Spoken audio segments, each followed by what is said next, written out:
When Clint Eastwood walked into the small, struggling toy shop, nobody paid him any mind. Just another customer, just another quiet day. But when he stopped in front of the counter, studying the shelves with an unreadable expression, everything changed. Because the girl behind that counter, 14-year-old Sarah Parker, wasn't just selling toys. She was selling her childhood to afford the chemo that could save her life. And what happened next became a Hollywood legend. Because in true Clint Eastwood style, he didn't just buy a toy, he changed her future forever. The familiar scent of old paper and polished wood filled the small shop, mingling with the faint, nostalgic aroma of well-loved stuffed animals. Sarah Parker ran her fingers over a row of vintage dolls, their glassy eyes staring back at her as if they, too, understood what was coming. Sarah's toy chest had been part of her family for decades. Her grandfather had opened it when he was young, filling the shelves with toys that had once belonged to him, then to Sarah's mother, and eventually to Sarah herself. Every doll, every puzzle, every action figure. It wasn't just merchandise, it was memory. And now she might have to sell it all. The doctor's words still echoed in her mind. Leukemia. The kind that needed aggressive treatment. The kind that came with an impossible price tag. Her parents had done everything they could. Her dad took extra shifts at the auto shop, grease permanently staining his hands. Her mom, once a full-time homemaker, now worked late nights at a diner, exhaustion heavy in her voice whenever she tucked Sarah in. But it wasn't enough. Last night, Sarah had overheard them talking in hushed whispers at the kitchen table. The next round of chemo, it was out of reach. The savings were gone, insurance barely covered half. There was no miracle coming. Sarah wasn't the kind of girl who waited for miracles anyway. She had made up her mind before her parents even woke up the next morning. If they couldn't afford to save her, she'd find a way to save herself, and the answer was right in front of her. She looked around at the shelves, the cabinets filled with toys, each one carrying a price tag that suddenly felt like a lifeline. She thought of her childhood afternoons spent playing behind the counter, of customers who had once walked in looking for a gift, but left with a story. Now, the store had to be her story. Taking a deep breath, Sarah grabbed a thick black marker, walked to the front window, and pressed the sign against the glass. Toys for sale, help me pay for chemo. The letters stood bold and firm. She wasn't just selling toys, she was fighting for her life. The first morning, Sarah sat behind the register waiting. The sign was there, bold, impossible to miss. Yet the sidewalk outside remained the same. People passed by, glancing briefly before moving on. No one came inside. Her fingers drummed against the countertop. Was this a mistake? Then the bell above the door jingled. A woman in a navy blue coat stepped inside, her eyes flicking toward the sign. She hesitated, then approached the nearest shelf, her fingers brushing against a stuffed rabbit, its ears floppy, its fur worn down from years of love. "How much for this one?" the woman asked. Sarah swallowed. $10. The woman pulled out a 20. "Keep the change." It was just 10 extra dollars, a small gesture, but for Sarah, it was everything. The second sale came an hour later. A young man bought a vintage board game, his gaze lingering a second too long on the sign before he paid. He didn't say much, but the way he nodded at her before leaving said enough. By the afternoon, a few more customers trickled in, some curious, some hesitant, others offering sad smiles that Sarah had already learned to ignore. She didn't want pity, she wanted buyers. But not everyone was kind. An older man, balding and impatient, scoffed as he picked up a rare action figure. "You should be at home resting," he muttered, "not running a business." Sarah clenched her jaw. "I don't have time to rest." The man shrugged and put the toy back without buying it. Sarah exhaled sharply, pushing away the sting of frustration. She knew not everyone would understand. That night, after locking up the shop, she posted an ad online, listing her rarest toys for sale. Maybe if she reached more people, she'd have a better chance. She had no idea that a local journalist had walked past her store earlier that day, that they had snapped a photo of the sign, the store, and her sitting behind the counter, fighting a battle bigger than anyone could see. And by morning, that photo would be everywhere. Sarah wiped her hands on her jeans, forcing a smile as the older woman at the counter handed her a $10 bill. "You're a brave girl," the woman said, tucking the stuffed bear into her tote bag. Then her gaze flicked to Sarah's pale face, to the slight tremor in her hands. But sweetheart, you should be resting, not working yourself to the bone. Sarah swallowed hard, already tired of hearing those words. I don't have time to rest, she said simply. The woman hesitated, like she wanted to say more. Instead, she nodded, squeezed Sarah's hand, and walked out the door. Sarah exhaled slowly, pressing her palms against the glass counter. Rest wouldn't pay for chemo. Rest wouldn't save her. The bell jingled again. A man in a wrinkled windbreaker stepped inside, his hands stuffed deep into his pockets. His eyes darted around the shop, scanning the shelves with the sharp gaze of someone who knew exactly what he was looking for. Sarah straightened. She recognized the type, a collector. He walked straight to the back, stopping in front of the glass case where Sarah kept the rarest pieces. First edition action figures, antique dolls, the toys she had promised herself she wouldn't sell unless it was a last resort. The man tapped the glass. How much for this one? Sarah stepped forward, glancing at the original 1977 Star Wars figure, still sealed in its packaging. 200, the man scoffed. I'll give you 20. Sarah's stomach twisted. That toy is worth 10 times that. The man shrugged, leaning on the counter. Yeah, but I'm paying cash. Quick sale. His eyes flicked to the sign in the window. Look, kid, I know you need money. I'm doing you a favor. Sarah's fingers curled into fists. She needed the cash desperately, but she wasn't about to let someone take advantage of her situation. No deal, she said firmly. The man narrowed his eyes. Suit yourself, he muttered, shoving his hands back into his pockets and walking out the door. Sarah sagged against the counter, exhaustion pressing down on her. She wasn't giving up, but with sales still too slow, she could feel hope slipping through her fingers. Sarah barely heard the bell above the door anymore. She moved on autopilot, ringing up sales, packaging toys, forcing a smile with every transaction. But it wasn't enough. She still wasn't making nearly enough to cover the hospital bills. And then everything changed. She was restocking shelves when Lucas burst through the door, practically tripping over himself. Sarah! He panted, waving his phone like it was a winning lottery ticket. Check this out. Sarah frowned, setting down a box of puzzles. Lucas, I'm kind of busy. Not anymore, he interrupted, shoving the phone in her face. She blinked. On the screen was an article from the local news website, and right there at the top was a photo of her sitting behind the counter, her store sign bold and clear in the background. Her stomach flipped. The headline read, Teen girl sells childhood toys to pay for chemo, and she refuses to give up. Sarah's mouth went dry. Where did this come from? Some journalist wrote about you, Lucas said, practically vibrating with excitement. And it's blowing up. Like really blowing up. Sarah grabbed the phone and scrolled. The article had already been shared thousands of times. Then her shop's phone rang. She hesitated before picking up. Sarah's toy chest, a voice crackled through the line. Hi, I just saw the article about you. I live in Texas, but I'd love to buy something from your store. Do you ship? Sarah's heart pounded. Yes, I do. Great. I'll take that vintage Barbie on your website. The call ended.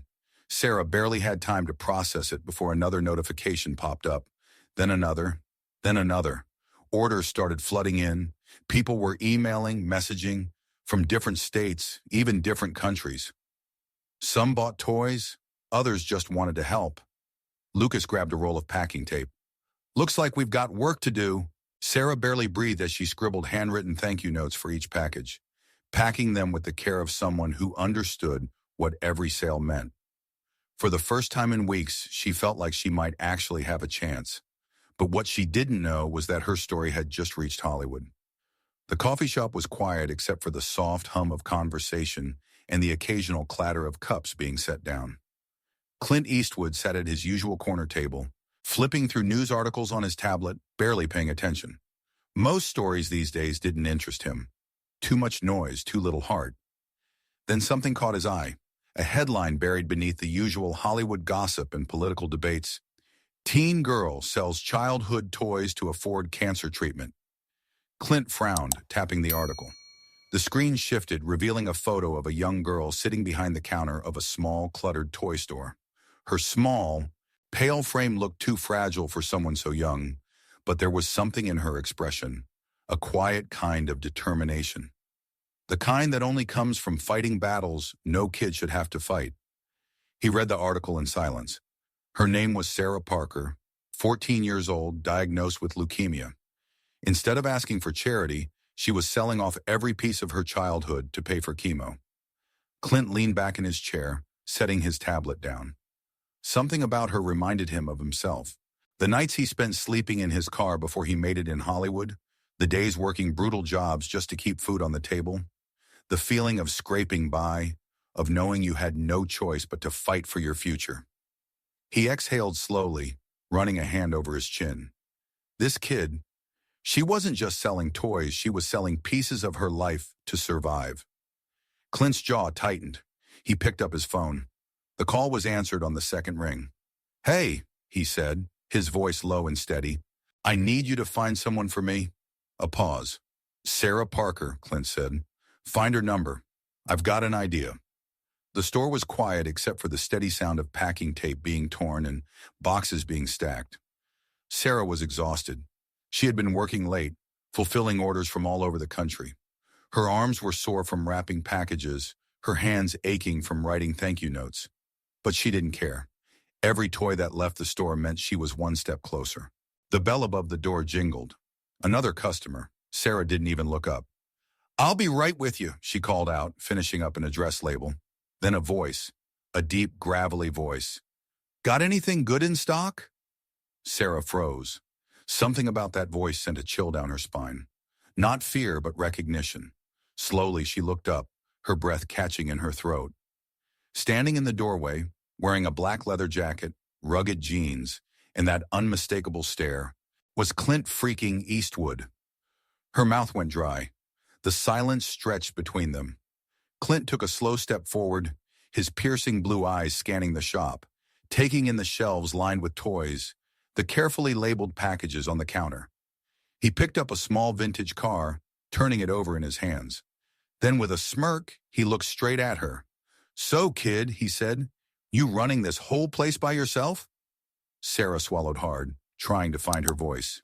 Yeah, she stammered. "I mean, my parents helped, but yeah." Clint nodded, setting the toy back down. "That's real grit." Sarah couldn't breathe. Clint Eastwood, the legend, the cowboy, the man who had defined toughness itself, was standing in her store, talking to her like she was someone worth noticing. She didn't know what was happening, but something told her this night was about to change everything. Clint Eastwood moved slowly through the shop, his sharp eyes scanning the shelves like he was searching for something long lost. Sarah barely breathed as she watched him. This wasn't just any customer. This was Clint freaking Eastwood. He walked past a display of old board games, ran his fingers over a stack of vintage comic books, then stopped in front of the glass case near the counter, the one where Sarah kept her most valuable collectibles. Inside, neatly positioned under a bright light, sat a rare cowboy action figure from the 1960s, still sealed in its original packaging. Sarah had always loved that piece. It had belonged to her grandfather, passed down to her as part of the store's legacy. She had hesitated to list it for sale, but with the chemo bills looming over her, she knew she couldn't afford sentimentality. Clint tapped the glass lightly with his knuckle. "That's a fine-looking cowboy," he murmured. Sarah swallowed. "Yeah, it's one of the rarest ones left from that line." Clint's gaze didn't waver. "How much?" Her throat went dry. $100. For a long moment, Clint didn't react. Then the corner of his mouth lifted into that signature smirk. "That's a good deal," he said, "but I think it's worth more." Sarah blinked, confused. "Huh?" Before she could process what was happening, Clint reached into his jacket pocket and pulled out a checkbook. Sarah's breath hitched. He flipped it open, scribbled something down with slow, deliberate strokes, then tore the check from the book. Turning to her, he held it out. Sarah stared at it, her hands trembling as she reached forward. The paper was warm from his grip, the ink fresh. Then she saw the number. Not $100, not $1,000. $50,000. Her knees almost buckled. She looked up at him, her heart pounding. I don't understand," she whispered. Clint simply shrugged, his smirk never fading.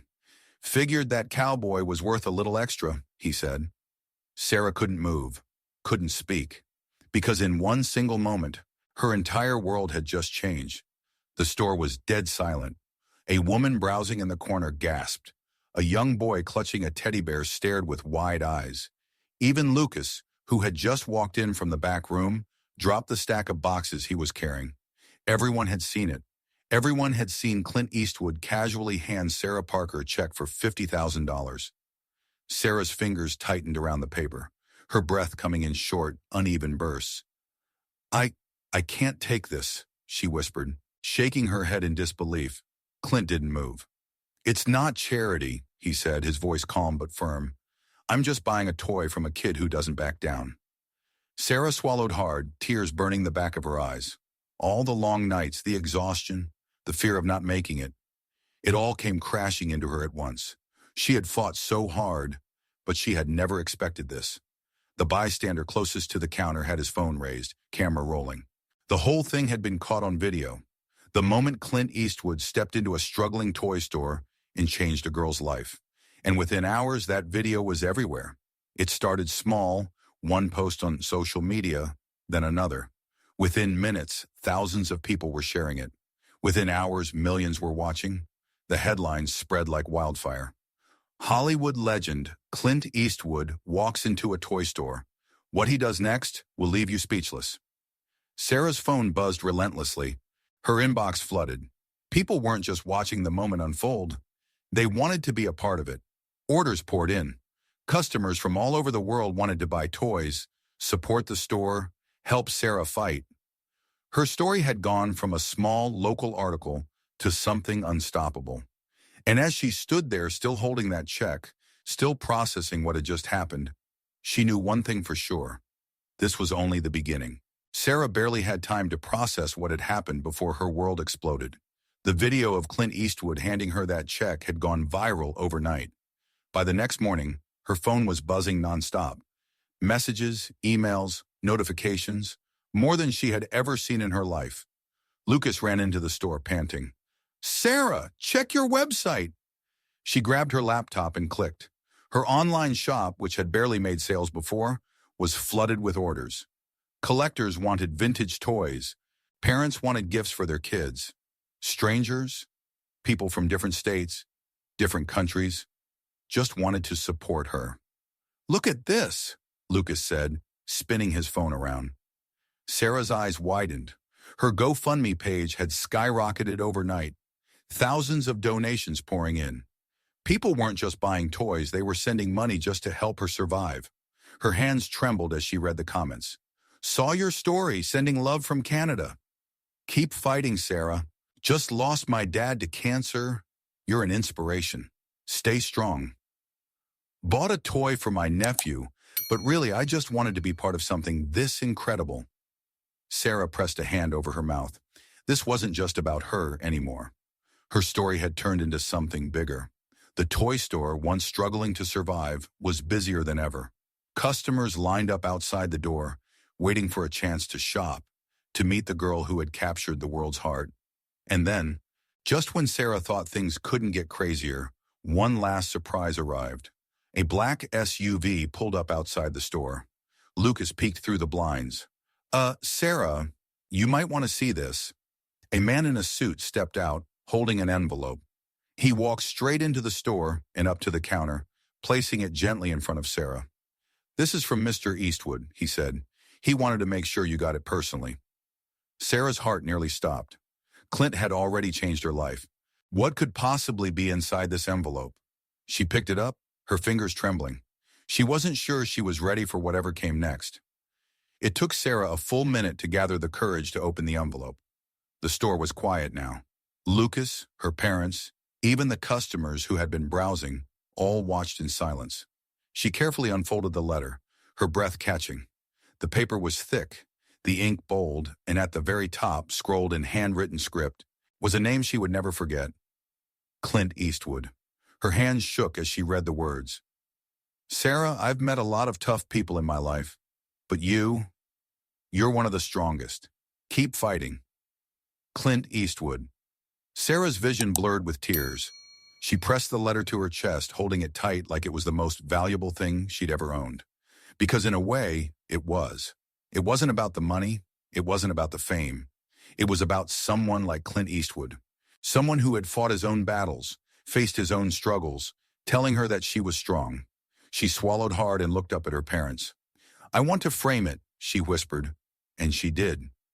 Later that night, the letter was placed in a gold-trimmed frame and hung right behind the counter of Sarah's toy chest.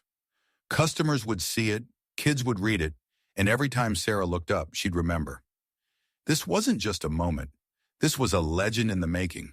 Because for Sarah Parker, this wasn't the end of her story. This was only the beginning. Want to hear more of this? Then click on the video on the right-hand side, which is even crazier.